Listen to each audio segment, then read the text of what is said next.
नमस्कार, बिहार की बात में आपका स्वागत है। मैं हूं पंकज कुमार। इस खास पेशकश में हम चर्चा करने वाले हैं कि महागठबंधन में बाकी के बचे हुए सीटों पर कहां पेच फंसा हुआ है। अगर आप कहें तो आरजेडी ने तकरीबन 7 सीटों पर घोषणा जरूर कर दी है, लेकिन अभी भी 19 से 20 सीटों पर घोषणा होना बाकी है। सवाल यह उठता है कि यह हालत सिर्फ आरजेडी का ही नहीं है, उसके घटक दल कांग्रेस का भी है। सवाल यह उठ रहा है कि क्या तेजस्वी यादव दिल्ली से आज पटना लौटेंगे, उसके बाद अगले 24 से 48 घंटे में तमाम सीटों पर उम्मीदवारों की घोषणा हो जाएगी। क्योंकि कहा जा रहा है कि कांग्रेस भी कई सारी सरप्राइजिंग एलिमेंट अपने उम्मीदवारों की घोषणा में डाल सकती है। माना यह जा रहा है कि भागलपुर से कन्हैया कुमार भी रेस में आ चुके हैं। ऐसे में सवाल उठता है कि पहले से ही पूर्णिया को लेकर के फंसा हुआ मामला, जहां यह माना जा रहा था कि आरजेडी किसी भी कांग्रेस के कद्दावर नेता के साथ जमीन साझा करने को तैयार नहीं है, वैसे बेगूसराय से आउट किए गए कन्हैया कुमार क्या भागलपुर में दांव आजमाएंगे? यह एक बड़ा सवाल उठ खड़ा हो रहा है। हम तमाम सीटों पर चर्चा करेंगे कि मधुबनी में क्या होने जा रहा है, हम चर्चा करेंगे झंझारपुर में क्या होने जा रहा है, हम चर्चा करेंगे पप्पू यादव अगर मधेपुरा नहीं आते हैं तो वहां से उम्मीदवार कौन हो सकता है, और पप्पू यादव आरजेडी की बात मानने को तैयार क्यों नहीं है। क्या आरजेडी और कांग्रेस के बीच में पूर्णिया को लेकर के हो रहा टसल आज खत्म हो जाएगा? आरजेडी कांग्रेस की बात मान लेगी या कांग्रेस आरजेडी की बात मान लेगी? इन तमाम बातों पर चर्चा करेंगे, क्योंकि हमारे साथ जुड़ने जा रहा है एक शानदार पैनल, जिनसे मैं आपका परिचय करा दूं। हमारे साथ जुड़ चुके हैं संजीव पांडे, आपका बहुत बहुत स्वागत है। हमारे साथ जुड़ चुके हैं सरोज सिंह, वरिष्ठ पत्रकार, आपका स्वागत है। तो एक राजनीतिक विश्लेषक और एक वरिष्ठ पत्रकार, सरोज सिंह जी, पूर्णिया को लेकर के लगातार अपडेट्स आ रहे हैं। कहा यह जा रहा है कि पप्पू यादव की बात बनती हुई दिखाई पड़ रही, जबकि कल ऐसा लग रहा था कि तेजस्वी यादव और राहुल गांधी के बीच की केमिस्ट्री अच्छी नहीं है। ऐसा लग रहा था कि तल्खियां कुछ बढ़ी हुई हैं, और अब यह भी चर्चा होने लगी है कि भागलपुर से रेस में कन्हैया कुमार भी आ गए। जो सीट अजीत शर्मा की बताई जा रही थी, प्रवीण कुशवाहा की चर्चा थी और कुछ नामों की चर्चा हो रही थी, उस रेस में कन्हैया कुमार भी शामिल हो गए। ऐसे में सवाल उठता है कि अगर हम भागलपुर से शुरू करें तो आपको क्या लगता है कि कन्हैया कुमार उतारे जा सकते हैं? अगर अजीत शर्मा भूमिहार समाज से होने की वजह से और साथ ही साथ 3 बार के विधायक रहे हैं, वहां पर मुसलमान यादव डिसाइडिंग फैक्टर हैं, लेकिन सवर्णों की भी अच्छी आबादी, तकरीबन 2.5 लाख भूमिहार मतदाता है। क्या कांग्रेस कन्हैया कुमार को वहां से आजमा सकती है? क्योंकि पहले नेहा शर्मा, फिर उनके पिता अजीत शर्मा, अब बात कन्हैया कुमार पर आकर के टिकती हुई दिखाई पड़ रही है। क्या आपको चांसेस दिखाई पड़ रहा है? क्योंकि 3-4 नामों की रेस में एक कन्हैया कुमार भी बताए जा रहे हैं। आपका जो अनुमान है, हम लोग भी उसी लाइन पर सोच रहे हैं कि कन्हैया कुमार को एडजस्ट करना बिहार की चुनाव में, 24 की जंग में, और बिहार में एक माहौल बनाना, ये कांग्रेस की प्राथमिकता है। जैसे ही बेगूसराय के रेस से कन्हैया कुमार बाहर हो गए, कहा यह जाने लगा कि उनके लिए सीट तय की जाएगी, इंतजार करिए। तो 2 सीटों की चर्चा है, एक तो भागलपुर की आपने कर दी, और दूसरी सीट है महाराजगंज, जहां से ये चर्चा है कि वहां से भी कन्हैया कुमार को उतारा जा सकता है। वो भी सीट कांग्रेस के खाते में गई है, वो भी भूमिहार कॉम्बिनेशन के हिसाब से सुटेबल सीट मानी जाती है, और भागलपुर तो सुटेबल सीट है ही।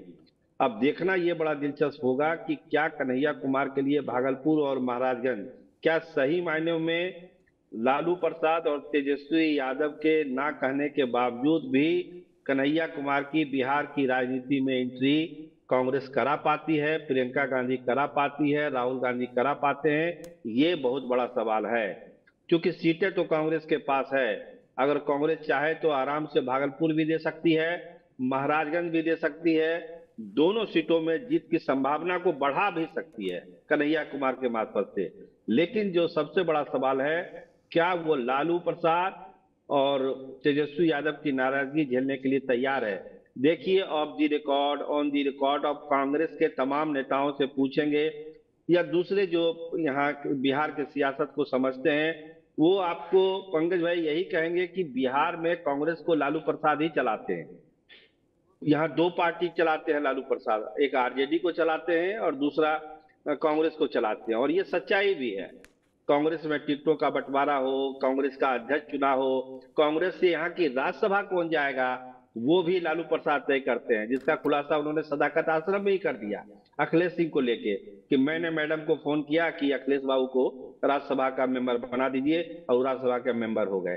तो सारी चीजें जब लालू प्रसाद के लेवल से ही तय होनी है, तो क्या वैसे में कन्हैया प्रसाद की एंट्री का रिस्क लेंगे राहुल गांधी और प्रियंका गांधी और सोनिया मैडम? ये देखने वाली बात होगी। लेकिन स्पेस बचा हुआ है कन्हैया प्रसाद के लिए। भागलपुर भी अच्छी सीट होगी उनके लिए, जैसा कि आप बता रहे हैं। महाराजगंज भी उनके लिए अच्छी सीट है, लेकिन एक हिम्मत दिखाना पड़ेगा कि क्या कर सकते हैं। रही बात पप्पू यादव की, जिसकी आपने चर्चा किया, तो कल जो केमिस्ट्री थी, आपने एकदम दुरुस्त कहा कि दुआ सलाम भी नहीं हुआ तेजस्वी यादव और राहुल गांधी के बीच में, कोई बातचीत नहीं हुई। मतलब वो तलखी साफ साफ दिख रही थी टेलीविजन के पर्दे पर। और उसी का ये असर है कि एक बात का सिलसिला ये शुरू हुआ कि थोड़ा सा हमको वक्त दीजिए, और वो जो नॉमिनेशन 2 तारीख को होना था पप्पू यादव को, वो बढ़ के अब 4 तारीख हो गई है।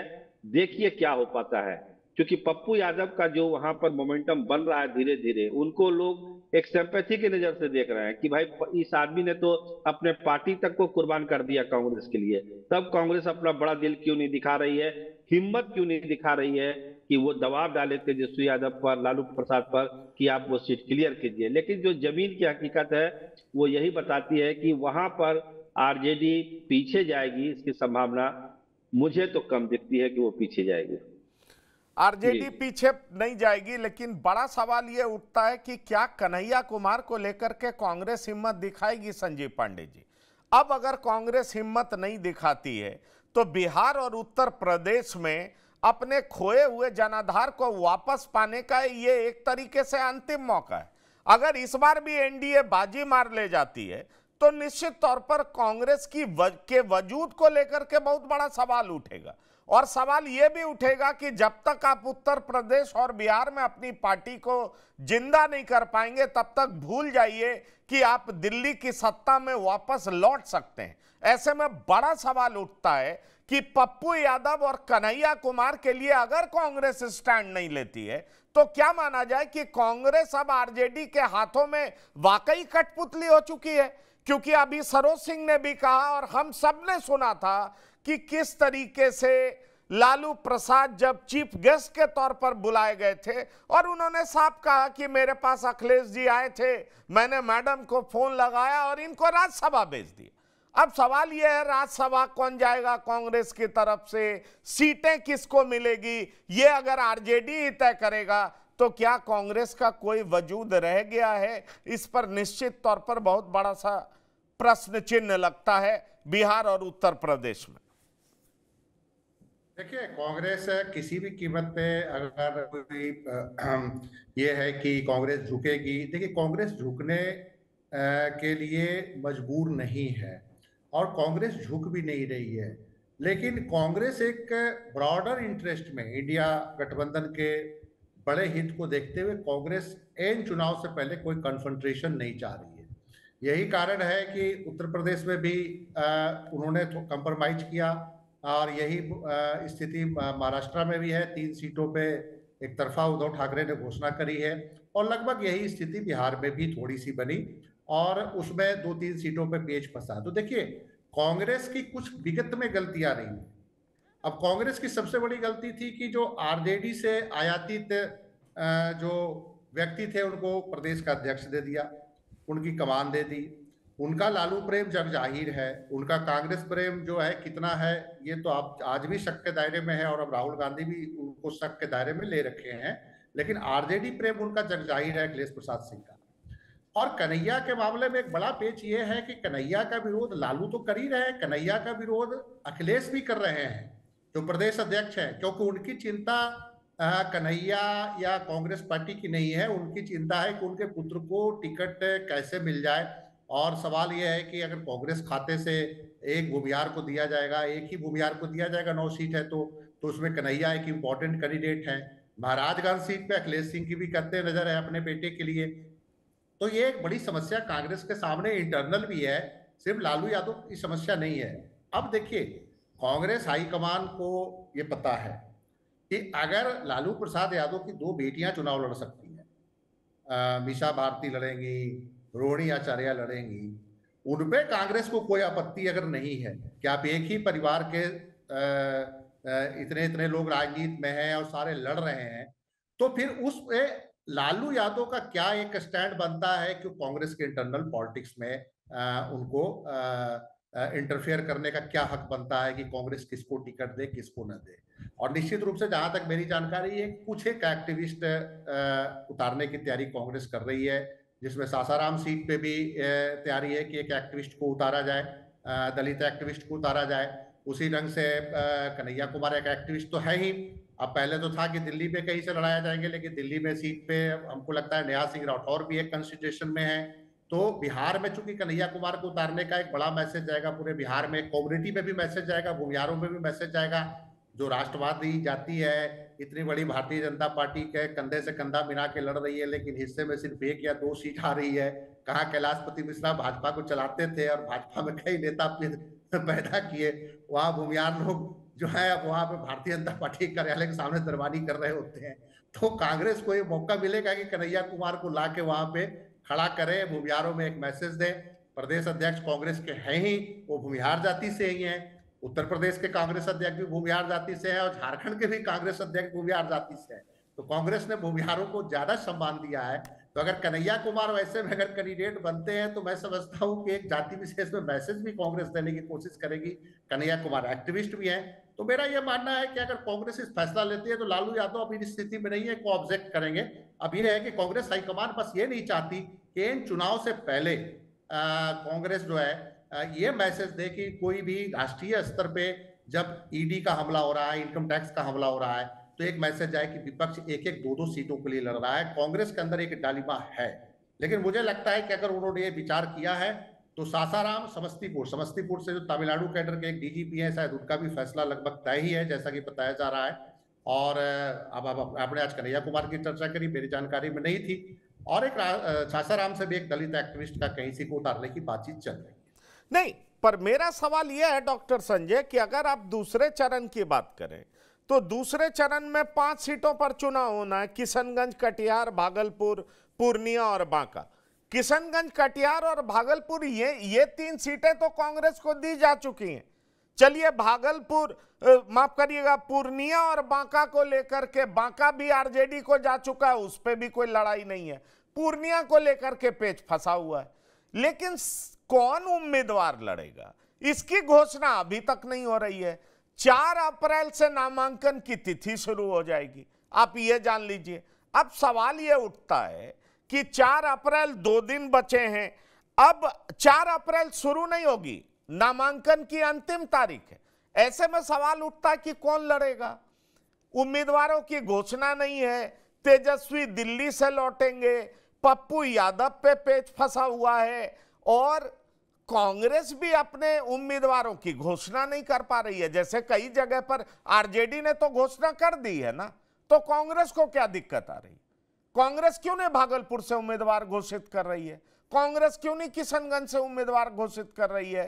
कांग्रेस क्यों नहीं कह रही है कि कटिहार से तारिक अनवर ही हमारे उम्मीदवार होंगे? सवाल ये उठ रहा है। और सबसे बड़ी बात, अगर कांग्रेस कन्हैया कुमार को उतारती है, जैसा कि उनके नाम की चर्चा शुरू हो गई, माना जा रहा है कि कन्हैया कुमार भागलपुर से भी उम्मीदवार हो सकते हैं। अजीत शर्मा का भी नाम है, कन्हैया कुमार का भी नाम है, और अभी सरोज सिंह कह रहे थे कि महाराजगंज से भी सोचा जा रहा है।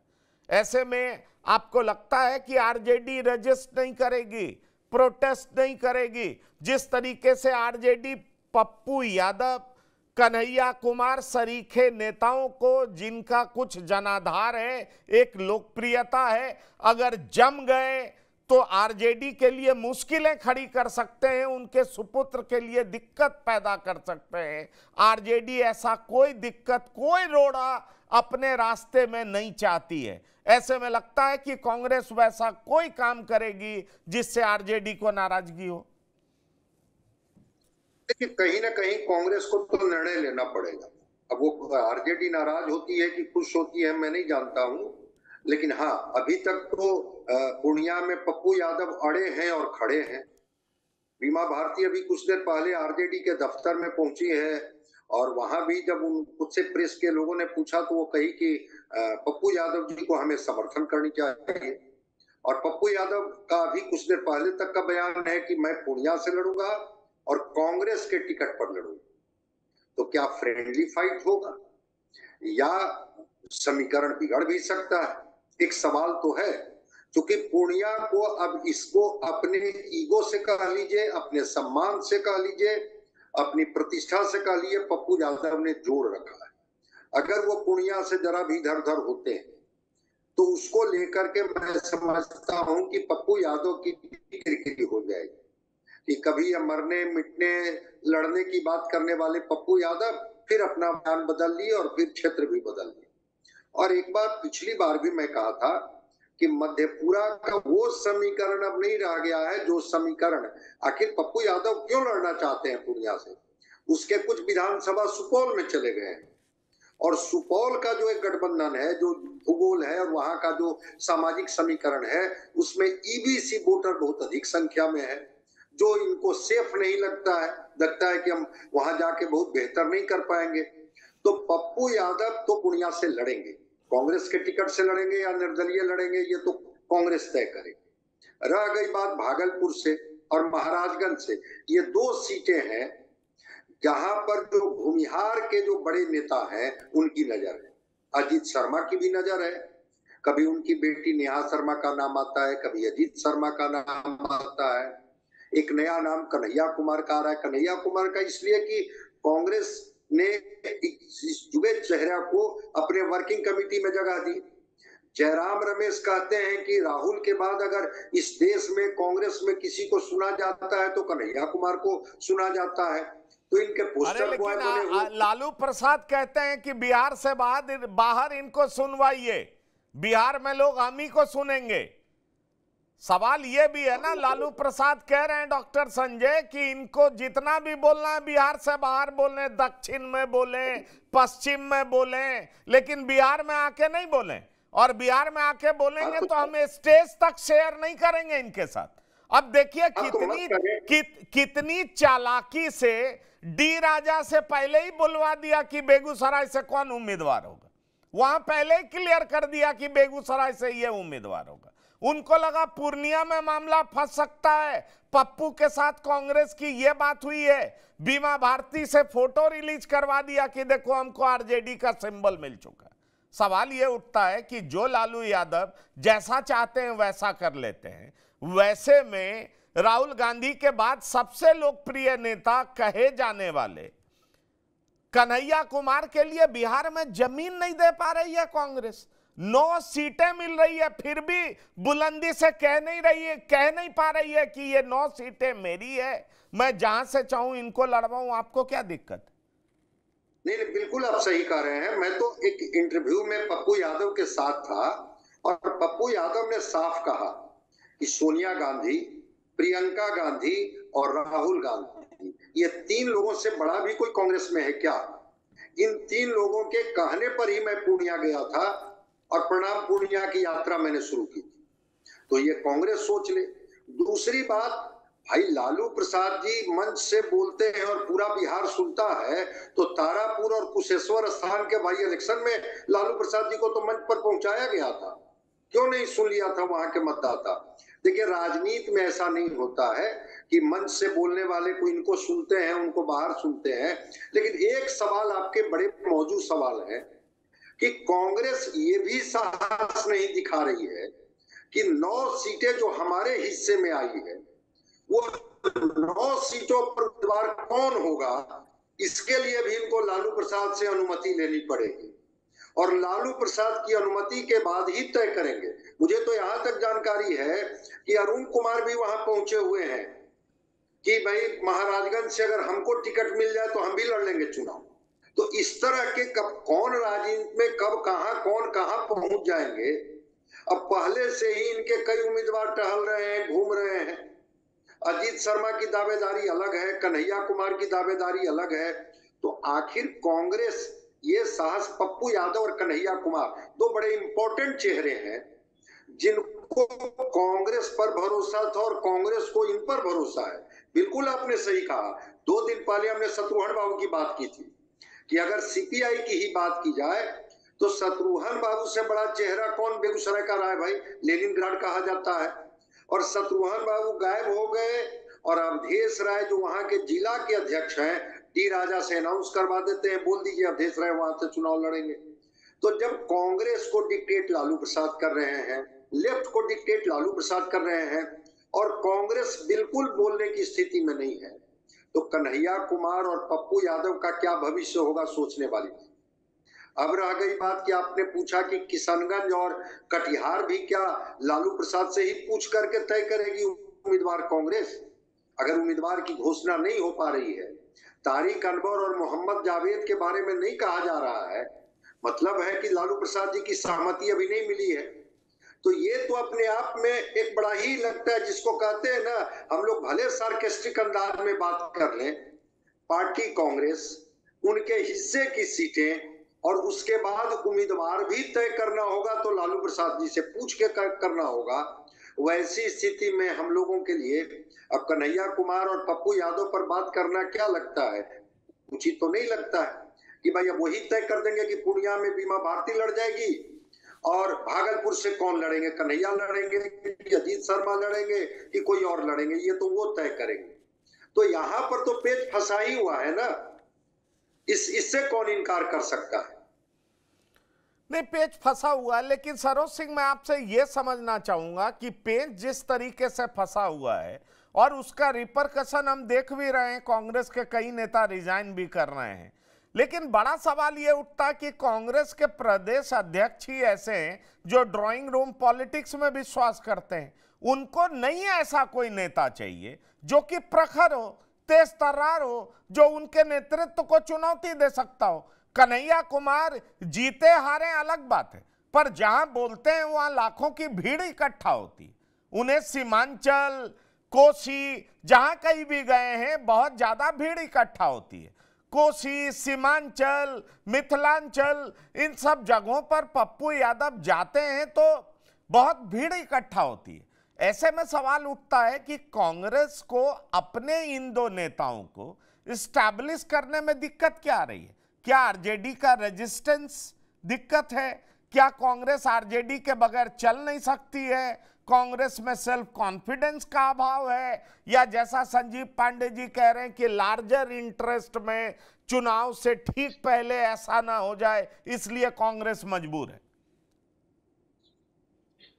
नहीं, देखिए, लार्जर इंटरेस्ट वाली बात नहीं है। जैसे कि अभी संजय सर ने भी कहा कि कांग्रेस की सीटें जो भी मिली हुई है उस पर घोषणा नहीं हो रही है। अभी हमने चर्चा में भी कहा था कि लालू प्रसाद ही फैक्टर हैं। कन्हैया कुमार चुनाव लड़ेंगे कि नहीं लड़ेंगे, कहां से लड़ेंगे, क्या होगा उनका, ये लालू प्रसाद के ही सहमति से निर्भर करेगा।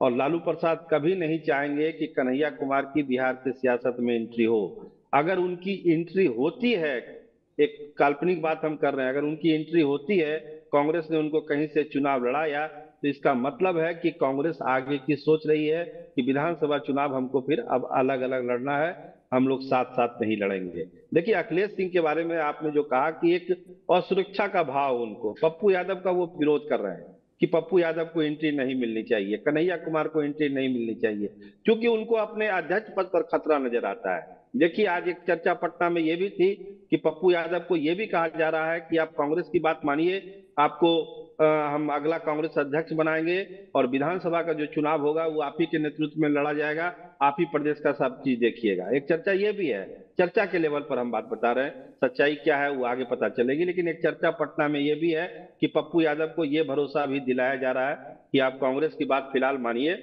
और आगो आपके लिए बहुत सारा रास्ता खुला हुआ है। तो अखिलेश सिंह को ये भी लगता है कि भाई कैसे एंट्री दे दें, तो हमारे ही कुर्सी चली जाएगी। उनके बेटे के टिकट का सवाल है, वो अभी फंसा हुआ है। तो कहीं ना कहीं से अखिलेश सिंह को लगता है कि लालू जी को साथ लेके हम अपने बेटे का टिकट ले लें और लालू के मदद से अपने बेटे को संसद भी पहुंचा दें, चाहे वो सीट बेतिया हो चाहे वो सीट महाराजगंज की हो। तो वो अपनी लाइन पे चल रहे हैं, पार्टी के लाइन का कितना हित कर रहे हैं ये तो पता चल रहा है जो कैंडिडेटों का सिलेक्शन हो रहा है। कमाल है, अखिलेश सिंह अपने बेटे को कहां कहां से लड़ाएंगे। पूर्वी चंपारण में उनका नाम आ रहा है, मुजफ्फरपुर में उनका नाम आ रहा है, भागलपुर में उनका नाम आ रहा है, खुद प्रदेश अध्यक्ष है। ये कांग्रेस पार्टी है, ये पिया प्राइवेट लिमिटेड कंपनी है। ये कमाल की बात है, पार्टी कहीं भी जाए लेकिन मेरा बेटा चुनावी मैदान में हो। अब जरा तुलना कर लीजिए, एक तरफ आकाश आनंद, दूसरी तरफ कन्हैया कुमार, एक तरफ आकाश आनंद, पप्पू यादव। अगर कोई पार्टी ये भी नहीं देख पा रही है तो उस पार्टी का भला कैसे होगा, ये सवाल उठ रहा है। इसका मतलब साफ है कि इन राज्यों में ये पार्टी परजीवी ही बनी रहना चाहती है, सहजीवी नहीं बनना चाहती है कि तुम मेरे भरोसे हम तुम्हारे भरोसे नहीं, हम तुम्हारे ही भरोसे जिएंगे, ऐसी स्थिति बनी रहे। और ये तो लालू यादव की पॉलिटिक्स को सूट करता है। बड़ा सवाल ये है, इससे बेहतर स्थिति लालू यादव के लिए क्या हो सकता है? क्योंकि हमें यह नहीं भूलना चाहिए संजीव पांडे जी कि पप्पू यादव की स्वीकार्यता मुसलमानों में भी है, कन्हैया कुमार की स्वीकार्यता मुसलमानों में भी है। जो कांग्रेस ये सोचती है कि अगड़ा, दलित, पिछड़े का एक और मुसलमानों का कॉम्बिनेशन बना के हमारा रिवाइवल हो सकता है, ये संभव है, उस कांग्रेस को एक कदम भी नहीं बढ़ने दिया जाए और कांग्रेस कुछ नहीं करे तो उसका लार्जर इंटरेस्ट क्या है? मैं तो कई बार यही सोचता हूं कि कांग्रेस की असली लड़ाई बीजेपी से नहीं, उन तमाम क्षेत्रीय दलों से है जो कांग्रेस के कॉस्ट पर सत्ता में हैं और वो लगातार चाहते हैं कि बीजेपी सत्ता में रहे, जिसका डर दिखा करके हम मुसलमानों का वोट लेते रहे। देखिए, कांग्रेस के जो परजीवी होने की बात करी, कांग्रेस तो परजीवी उसी समय हो गई थी जब कई राज्यों में कांग्रेस के डिस्ट्रिक्ट कांग्रेस कमेटी के दफ्तरों में ताला लग गया। प्रदेश कांग्रेस में कार्यालय चलाने के बजाय छत्रपों के घरों से कांग्रेस कार्यालय चलने लगे और ये स्थिति कांग्रेस की आ गई कि बिजली का बिल जमा करने के लिए जो कांग्रेस के नेता होते थे दिल्ली 10-10 दिन बैठे रहते थे कि बोरा साहब उनको चेक काट के दे। तो कांग्रेस का जो संगठनात्मक ढांचा जो पिछले 30 सालों में वीक हुआ और वीक होने के बाद जिस ढंग से आपने देखा कि पिछले 10 सालों में बीजेपी ने अपने संगठनात्मक ढांचे को कैसे स्ट्रॉन्ग किया, हर जिले में किस तरह से कार्यालय बनाए, हर जिले में किस तरह से कहा गया भाजपा के नेताओं को, मुख्यमंत्रियों को कि आप जाइएगा जिला कार्यालयों में बैठिए, कार्यकर्ताओं के साथ बैठिए और 365 दिन जिलों का भाजपा कार्यालय चार्जिंग कैपेसिटी में रहते हैं, चार्ज ही रहते हैं, उनका बैटरी चार्ज रहता है, वहां पे 100, 200, 300 कार्यकर्ता बैठे मिलेंगे। कांग्रेस के दफ्तरों में जाइए तो कार्यकर्ता क्या, वो बेचारा चाय पिलाने वाला भी वहां नहीं होता है। अब कांग्रेस का संकट ये है कि कांग्रेस के पहले अध्यक्ष ढूंढा जाता है कि कौन ऐसा अध्यक्ष ढूंढो जो 15-20 लाख रुपया महीना जेब से खर्च करके पार्टी चला ले। तो अब ऐसे में अखिलेश सिंह को ढूंढा गया कि भाई पार्टी का खर्चा नहीं है तो अखिलेश सिंह को लाइए। अब अखिलेश सिंह जो है वो कांग्रेसी होने से ज्यादा लालू यादव के नजदीक है। अखिलेश सिंह के एजेंडा में बिहार कांग्रेस को स्ट्रॉन्ग करना कभी रहा ही नहीं, उनका स्ट्रॉन्ग करना रहा कि हम एडजस्ट हो गए राज्यसभा में और मेरा बेटा जो है लोकसभा का टिकट ले ले, बाकी कांग्रेस से क्या लेना देना, फिर किसी और दल में चले जाएंगे। तो सवाल यह है कि कांग्रेस के जो आपने परजीवी होने की बात बोली, 100% सत्य है। ये परजीविता जो आई है कांग्रेस की अपनी गलतियों के कारण है। लेकिन अब मैं एक लालू प्रसाद यादव के बारे में एक बात करना चाहता हूँ कि लालू प्रसाद यादव अपने बहुत विकट दिनों में है, बहुत विकट समय में है। लालू यादव ने आज कांग्रेस को रोकने की अगर कोशिश कर रहे हैं तो लालू यादव ने ऐसी ही गलती करी 1990 के दशक में जब नीतीश को रोकने की कोशिश करी, रामविलास पासवान को किनारे लगाने की कोशिश करी। क्या हुआ? आज नीतीश कुमार बैठे हैं और 2 बार मजबूरी में इनसे समर्थन भी इनसे ले लिया। और आप ये देखिए कि लालू प्रसाद यादव अगर अपने सोशल जस्टिस के सिस्टम पे बहुत एग्रेसिव नहीं होते या एक कूटनीतिक ढंग से नीतीश कुमार की तरह ही चल रहे होते, तो मैं समझता हूं कि देश में बड़े बड़े घोटालेबाजों को सजा नहीं हुई, लेकिन लालू यादव को चारों घोटाला में सजा हो गई। तो लालू यादव एलके आडवाणी को रोकने वाले नेता की यह हालत हो गई, नीतीश कुमार को आउट करने वाले नेता की यह हालत हो गई। मैं समझता हूं कि एलके आडवाणी उसके बाद डिप्टी प्राइम मिनिस्टर भी भारत के बन गए, नीतीश कुमार चीफ मिनिस्टर भी बन गए। तो देखिए लालू प्रसाद यादव अगर यही नेगेटिव पॉलिटिक्स करते रहे कि अब हम कन्हैया को रोक देंगे, अब हम पप्पू यादव को रोक देंगे, तो देखिए वो फ्यूडलिज्म जो फैमिली पार्टी होती है, थर्ड जनरेशन उसका एंड हो जाता है। आप भारत में सारा उदाहरण ले लीजिए, एनटीआर का ले लीजिए, फिर एक सिर्फ स्टालिन कैसी पार्टी है जो वो भी सेकंड जनरेशन ही चल रही है। करुणानिधि के बाद स्टालिन है, स्टालिन के बाद बेटा है, और थर्ड जनरेशन तक आते आते उनका भी वीक पोजीशन होने लगा है। इसी ढंग से आंध्र प्रदेश में आप देख लीजिए, जगन मोहन रेड्डी फर्स्ट जनरेशन है, पार्टी तोड़ के गए। नवीन पटनायक झेल रहे हैं, अल्टीमेट वो एक ब्यूरोक्रेट को पार्टी हाथ में दे रहे हैं। तो मेरा ये मानना है कि लालू प्रसाद यादव को सोचना होगा कि रीजनल पार्टियों की उम्र जो होती है वो फर्स्ट सेकंड थर्ड जनरेशन जाते हैं तो बोल जाते हैं, क्योंकि फ्यूडल स्टाइल में चलती है पार्टियां, फैमिली की पार्टी होती है। अब आधा टिकट लालू प्रसाद यादव 20% टिकट तो अपने फैमिली में ही बांट रहे हैं। अब ऐसे में अगर वो कन्हैया कुमार को कितनी देर तक रोक पाएंगे? मैं समझता हूं कि ठीक है, कांग्रेस अभी टिकट नहीं देगी लालू यादव के प्रेशर में, लेकिन कितने समय तक कांग्रेस इस स्थिति में रहेगी? क्योंकि अभी तो कांग्रेस कह रही है कि भाई एजेंडा में हमारे मोदी जी हैं, किसी ढंग से इनको सत्ता से हटाओ। अभी मान भी जाएंगे, मान लिया जाए कन्हैया कुमार को कि नहीं दें टिकट, और अगर नरेंद्र मोदी सत्ता में आ जाते हैं फिर क्या होगा? कन्हैया कुमार तो एक बार जेल हुआ है, उनको कोई दिक्कत नहीं है। क्या तेजस्वी यादव को जेल जाना ईडी की जांच में लालू यादव बर्दाश्त कर पाएंगे?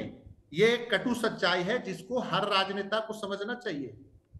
चौटाला साहब जेल जाए, चौटाला साहब के बेटे अजय चौटाला जेल जा पाए, लालू यादव खुद चारा घोटाला में जेल जा पाए हैं। तो मेरा ये मानना है कि जब नरेंद्र मोदी जी को हटाना आपका लक्ष्य है, वैसे में कन्हैया कुमार और पप्पू यादव को टारगेट बना के आप इतना सीमित बुद्धि दिखा रहे हैं, इतना सीमित दायरे पे आप सोच रहे हैं कि भैया लार्जर इंटरेस्ट में, एक तरफ तो कह रहे हो हम सेकुलरिज्म के लिए लड़ रहे हैं, एक तरफ आप कह रहे हो कि आप डेमोक्रेसी को बचाने के लिए लड़ रहे हैं, और दूसरी तरफ कर रहे हो कि जी ये 2 टिकट काट दो, इसको हम बर्दाश्त नहीं कर सकते, मेरे बेटे का चैलेंज बन रहा है। अरे आपके बेटे के चैलेंज वो नहीं है, आपके बेटे के लिए चैलेंज मोदी जी हैं। अगर सत्ता में आ गए तो क्या हाल करेंगे ये आप सोच लीजिए, बिल्कुल करना है। बिल्कुल। अब तीसरे चरण की बात करते हैं। देखिए तीसरे चरण में भी कुछ सीटों को लेकर के बिल्कुल क्लैरिटी नहीं हो पा रहा है कि कौन लड़ेगा वहां से। वैसे अभी तक औपचारिक घोषणा एक भी सीट का नहीं हुआ, लेकिन फिर भी कई सीटें हैं जिस पे कोई क्लैरिटी नहीं है महागठबंधन के तरफ से। डॉक्टर संजय, झंझारपुर कौन लड़ेगा? कहा जा रहा है एक तरफ साहनी जी बातचीत में लगे हुए हैं, झंझारपुर उनको दिया जा सकता है। यहां पर निषाद समाज मल्लाह की अच्छी खासी तादाद है और इस वजह से उनको ये सीटें दी जा सकती हैं। दूसरी तरफ देवेंद्र प्रसाद यादव एकदम बाएं फैलाए हुए हैं कि अगर हमको लड़ाना है तो झंझारपुर से लड़ाओ, मधुबनी से लड़ाओ, हम मधेपुरा नहीं जाएंगे। और पता नहीं मधेपुरा जो कि रोम पोप का और मधेपुरा गोप का, उसके बाद ना तो पप्पू यादव जाना चाहते हैं ना देवेंद्र प्रसाद यादव जाना चाहते हैं। क्या हो गया है मधेपुरा में, इस पर भी हम चर्चा करेंगे। लेकिन तीसरा चरण का जहां चुनाव होना है, झंझारपुर को लेकर के वही अनिश्चितता। अभी 2 दिन पहले जब तेजस्वी यादव दिल्ली के लिए रवाना हो रहे थे तो देवेंद्र प्रसाद यादव के सुपुत्र बैठे हुए थे। कहा जा रहा था कई लोगों को सिंबल दिया जा सकता है। मुन्ना शुक्ला पहुंचे, रामा सिंह पहुंचे, देवा गुप्ता पहुंचे, लेकिन सिंबल फिर नहीं दिया गया। कहा गया अंतर विरोध हो गया, इसलिए सिंबल देना रोक दिया गया है। अब तेजस्वी लौटेंगे तो सिंबल दिया जाएगा। अब बताइए झंझारपुर में किसको टिकट मिलेगा? सुपौल को लेकर के जरूर महागठबंधन में औपचारिक ऐलान नहीं हुआ है, लेकिन कहा जा रहा है कि वहां जो चंद्रहास चौपाल हैं, सिंहेश्वर के विधायक हैं, उनको कह दिया गया है कि आप वहां पर लड़िए क्योंकि इनके समाज की आबादी 1.5 लाख है। अब आ जाइए अररिया को लेकर के भी जो पिछली बार सरफराज आलम थे, अब शाहनवाज आलम लड़ने वाले हैं क्योंकि AIM से RJD में शामिल हुए हैं। कहा जा रहा है कि इनको टिकट दिया जाएगा। मधेपुरा को लेकर के प्रोफेसर चंद्रशेखर यादव से लेकर आनंद मंडल, उसके बाद वहां के जिलाध्यक्ष, सबके नामों की चर्चा हो रही है और इंतजार ये किया जा रहा है कि कहीं पप्पू यादव मान जाते हैं तो मधेपुरा उनके लिए छोड़ करके रखो। एक केवल खगड़िया है जिसको लेकर के क्लैरिटी है कि संजय प्रसाद सीपीएम से चुनाव लड़ेंगे। तो इन 5 जगहों पर चुनाव होना है और 5 जगह 5 सीटों में अगर आप 2 सीट खगड़िया और चलिए सुपौल भी मान लेते हैं, क्योंकि वहां पर चौपाल साहब को लेकर के कोई गहमा गहमी नहीं है कि एनडीए के उम्मीदवार दिलेश्वर कामत के विरोध में वो चौपाल होंगे, लेकिन मधेपुरा और झंझारपुर में तो साफ अनिश्चितता की स्थिति है। क्या कहेंगे डॉक्टर संजय?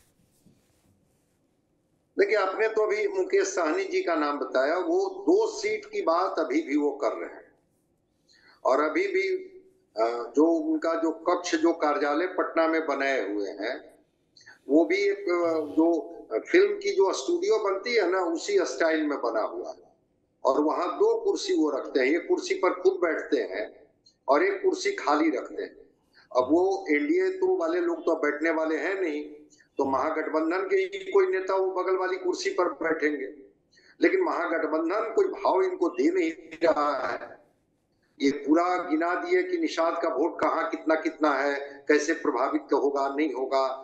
बहुत होगा तो 1 सीटें इनको दी जा सकती है अगर लगेगा कि हाँ ठीक है तो। और अगर 2 सीट पर बात होती है तो 1 सीट कांग्रेस अपने हिस्से से देगी और 1 सीट आरजेडी से मिलेगी, ऐसा कयास लगाया जा रहा है।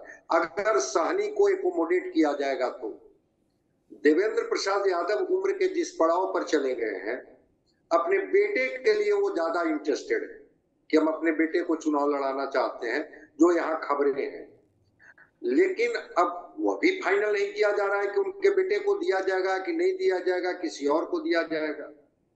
मधेपुरा में मैंने बताया ना कि वहां पर ईबीसी की आबादी बहुत अच्छी खासी है।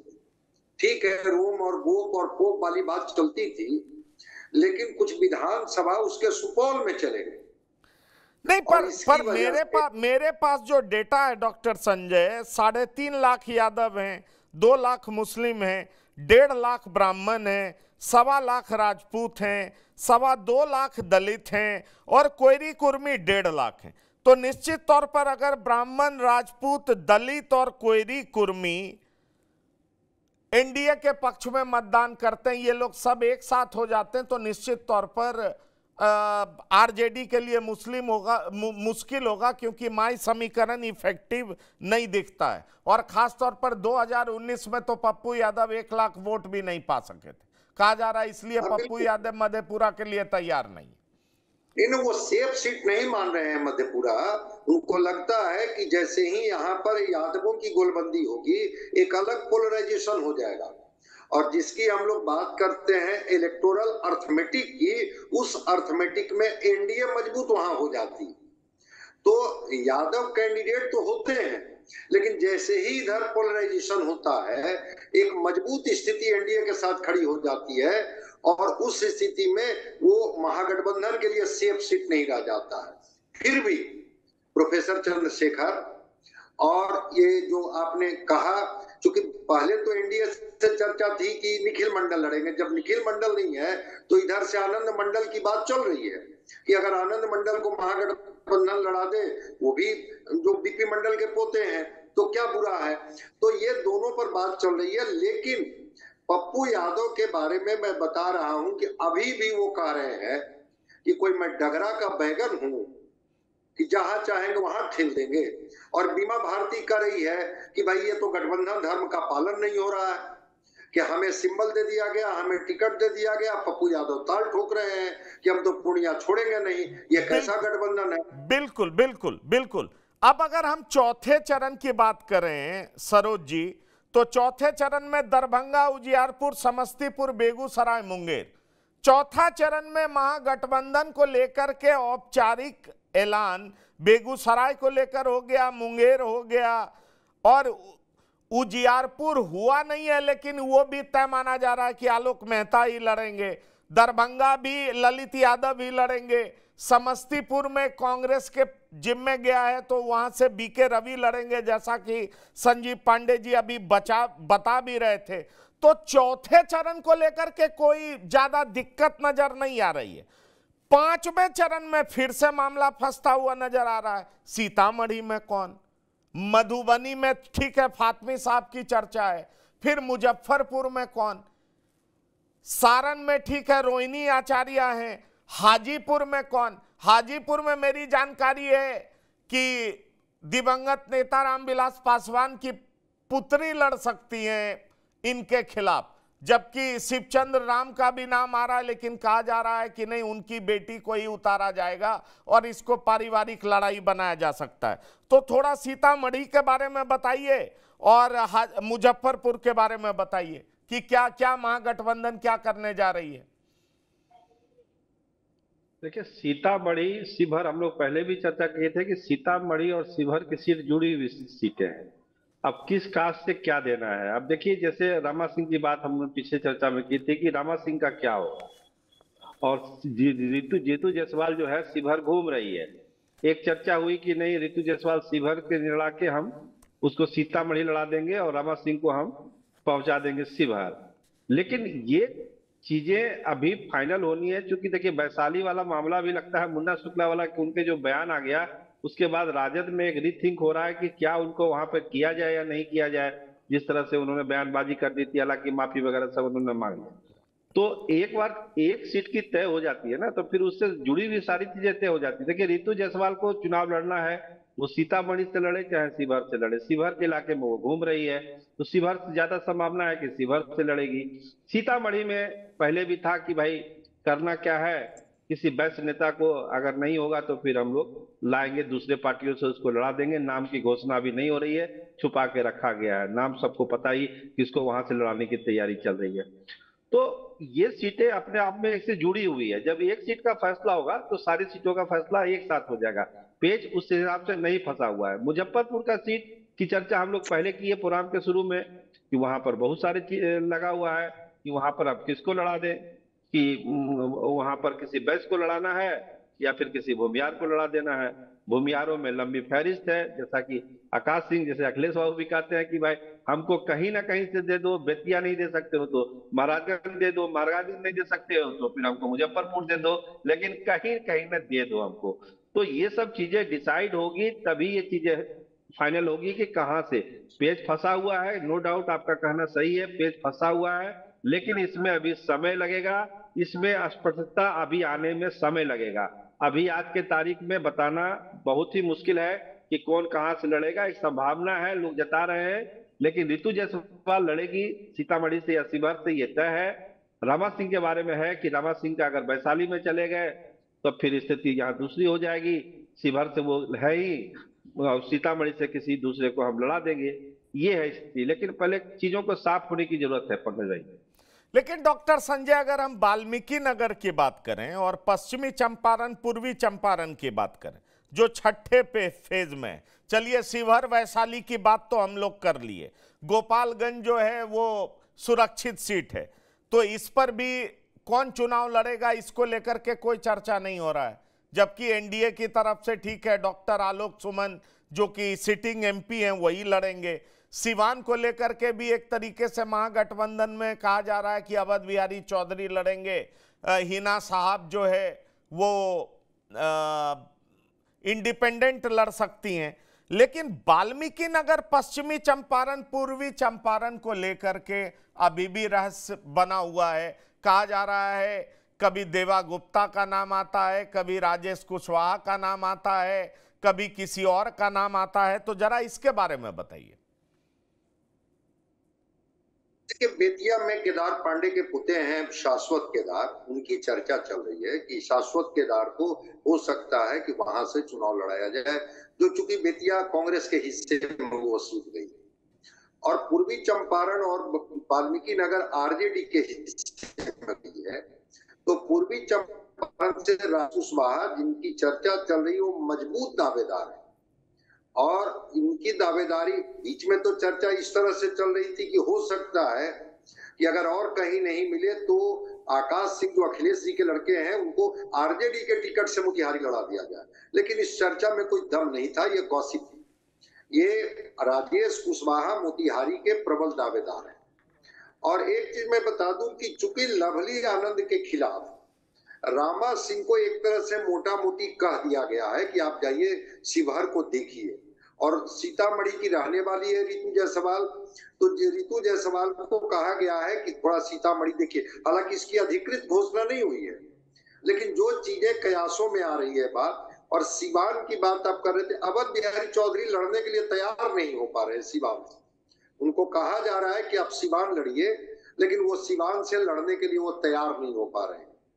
तो सिवान भी अभी बहुत स्पष्ट नहीं है कि वहां से सिवान से कौन लोग चुनाव लड़ेंगे। वहां भी कोशिश की जा रही है कि क्या किसी कुशवाहा को ही कुशवाहा के अगेंस्ट में खड़ा किया जाए, क्योंकि हिना साहब एक अलग कोण बना रही है और लंबे समय तक वो उनके साथ रहने के बाद, क्योंकि लालू प्रसाद जी और शहाबुद्दीन का जो एक कॉम्बिनेशन था, बहुत दिनों के बाद ये कॉम्बिनेशन टूटते हुए दिख रहा है।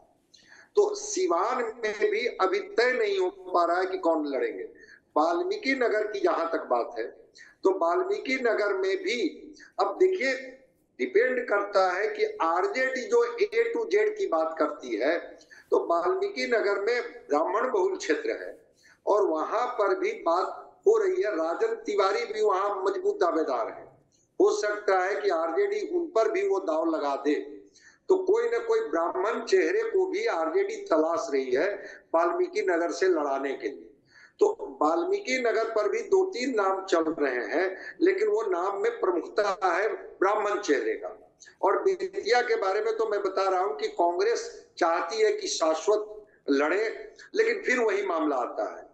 चलिए, मैं एक फाइनल कमेंट लेना चाहूंगा संजीव पांडे जी से। संजीव जी, आपने कहा सासाराम से कोई दलित एक्टिविस्ट लड़ेंगे, मतलब मीरा कुमार के चांसेस नहीं है। क्या मीरा कुमार के पुत्र को पटना साहिब में दिया जा सकता है टिकट? उनके नाम की चर्चा है, क्योंकि ये अंतिम फेज में चुनाव होना है। नालंदा में संदीप सौरभ, पाटलिपुत्र से मीसा भारती, ये लगभग तय है।